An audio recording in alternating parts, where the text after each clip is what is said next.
നമ്മള് ഓസ്ട്രേലിയയില് ഈ cyclone warning ഉള്ള ഏരിയയിലാണുള്ളത്. ഇപ്പൊ അല്ല, ദിസ് ആഫ്റ്റർനൂൺ തൊട്ടാണ് ശരിക്കും പറഞ്ഞാൽ ഇവര് വാർണിംഗ് ആരും പുറത്തിറങ്ങരുതെന്ന് പറഞ്ഞിട്ടുള്ളത്. അപ്പം നിങ്ങക്ക് നമ്മള് ജസ്റ്റ് ഒന്ന് ഈ സിറ്റുവേഷൻ ഒന്ന് കാണിച്ചു തരുവാണ്, എന്ത് ഭീകരമാണെന്നുള്ളതാണ്. ഇതാണ് ലിസ്മോർ ടൗൺ. ഞാൻ ഡ്യൂട്ടിക്ക് പോവുകയാണേ, ആ സമയത്താണ് ആൾക്കാർ ഇതൊക്കെ സാധനങ്ങൾ എടുത്ത് മാറ്റുകയും ഒക്കെ കണ്ടത്. അപ്പം ഞാൻ ജസ്റ്റ് ഒരു ചെറിയ വീഡിയോ എടുത്ത് കാണാൻ പറ്റും. കടകളെല്ലാം പൂട്ടിയിട്ടുണ്ട്, പിന്നെ എല്ലാം മാക്സിമം സാധനങ്ങളൊക്കെ ഇവർ എടുത്ത് മാറ്റിയിട്ടുണ്ട്. 2022 ഇവർ ഫ്ലഡിലൂടെ പോയതാണ്, അതുകൊണ്ട് പിന്നെ എല്ലാവർക്കും പേടിയാണ്. അപ്പോൾ എല്ലാവരും തന്നെ കടകളൊക്കെ ഒഴിഞ്ഞു പോയിട്ടുണ്ട്.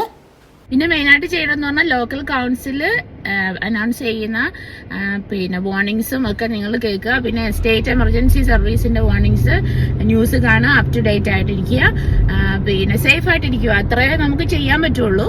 അപ്പം നമുക്ക് സൈക്ലോൺ ആയതുകൊണ്ട് എന്താ പറ്റുകയെന്ന് അറിയില്ല.